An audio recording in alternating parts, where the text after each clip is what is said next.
Now we're going to look at finding the components of a vector. Finding the components of a vector will prove to be very useful a little later, but I'm going to start by just showing you the mechanics of it. The mechanics of it is really straightforward. We can say that any vector, for example this vector, which is a displacement vector, it has a magnitude of 23 meters, and its direction is 27 degrees north of east, since it starts at east and heads north. Okay, we can take any vector and represent it as the sum of two orthogonal vectors. So let's choose due east and due north. So I've represented north here. Okay, so this vector of 23 meters is the sum of this vector plus this vector that are at 90 degrees to each other.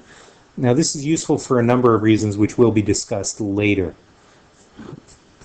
How do we find these values? Let's just focus in on that. Well, let's start by remembering a little bit of our trigonometry. And we have an angle here of 27 degrees. We have a right angle here. That means that this is the hypotenuse, this is the opposite, and this is the adjacent. So if we think about what we know about trig, we know that the opposite over the hypotenuse is equal to the sine of the angle. So in this case, sine of 27 is equal to opposite over hypotenuse. And so therefore, hypotenuse sine 27, well, what's my hypotenuse? Let's put in the number. 23 sine 27 is equal to what? Is equal to the opposite. I'll be left with the value or the magnitude of this vector. And its direction is going to be purely north. And this one is the adjacent, so we can do the same kind of reasoning, starting with cosine of 27 is adjacent over hypotenuse, to find that 23 cos 27 is equal to the magnitude of the adjacent. So if we plug those into our calculator, what do we find? We find that the opposite is equal to what? 23 sine 27, pop up your calculator.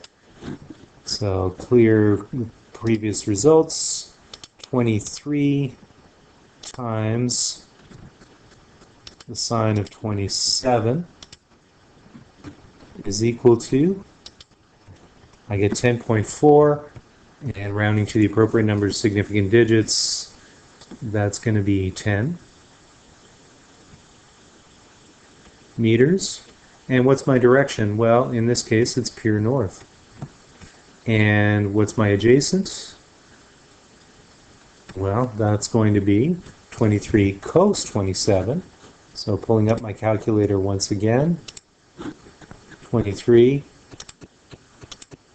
times the cosine of 27 is 20.493.